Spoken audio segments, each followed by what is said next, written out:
With this video, let's begin the section of the course where we're going to focus on how to get feedback for your business ideas. Most first-time entrepreneurs, they skip this.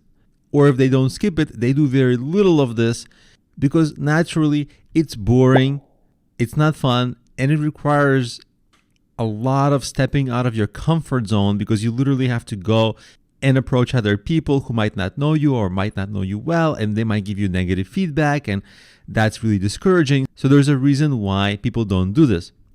But honestly, you cannot skip this process. It's an imperative part of planning because if you catch any problems or errors early on, this is the cheapest time to fix them.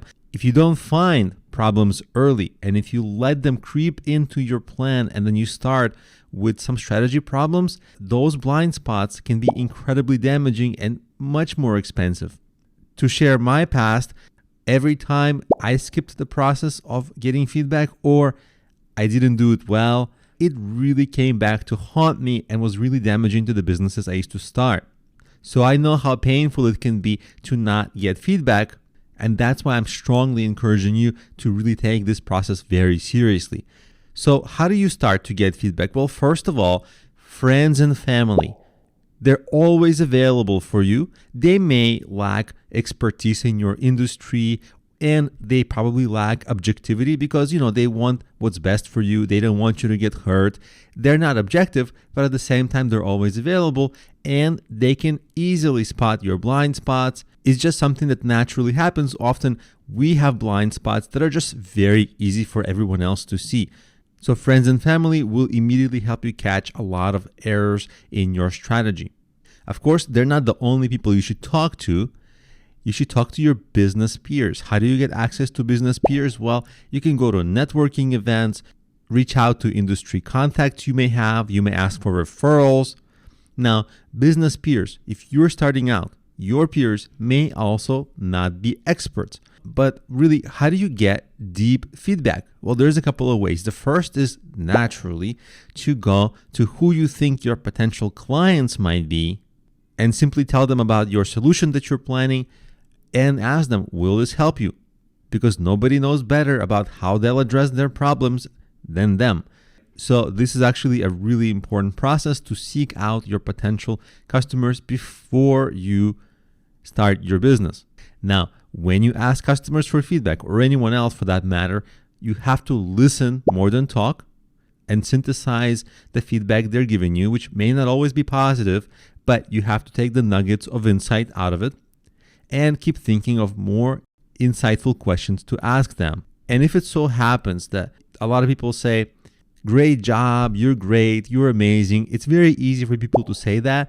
And in business, that can be actually hurtful because if they're just saying that to be nice, but that's not accurate, that will hurt you. So what you really want to end up asking, especially if they're potential customers, is to, so to speak, put their money where their mouth is. Like if they say this is great and they keep talking about how amazing it is, well, the next question you might ask them is, would you buy this? Would you pay for it ahead of time for a discount? And then, you see, right away, you'll see how they really feel if they say yes or no. So those are all the great ways to get feedback. Now, there's another source from which you should get feedback, and these are actually industry experts who have created similar businesses to the business that you're planning now. The problem with industry experts is that they have no time and you can't easily get access to them.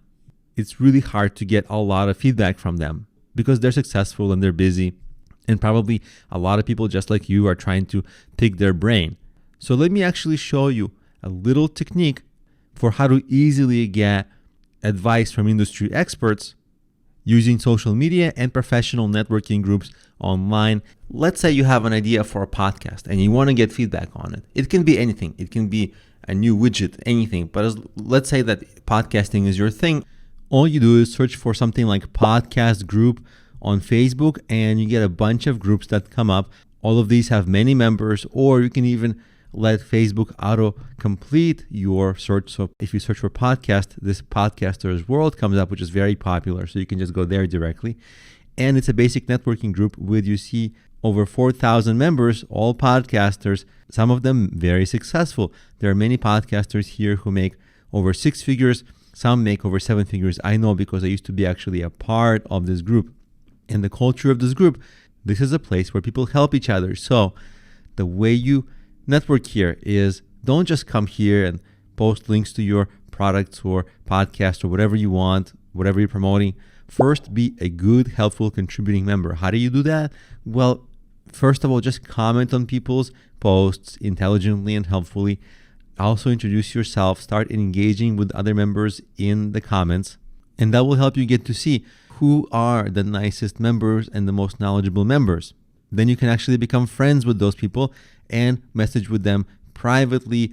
As an advanced kind of a tip, what you can also do is ask them privately whether they're members of any kinds of podcasting masterminds or private groups where there's maybe more insightful dialogue happening.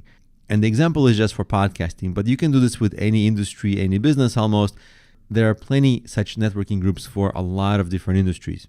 And one of the great things to do here is not to just get help and leave or get help and that's it, but to form long-lasting, blossoming business relationships with people whom you help sometimes and who help you sometimes.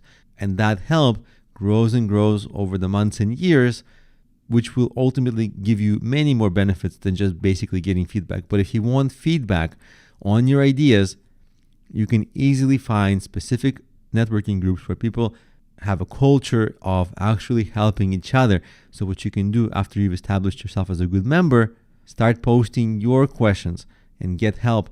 So this is very easy to do. It's free.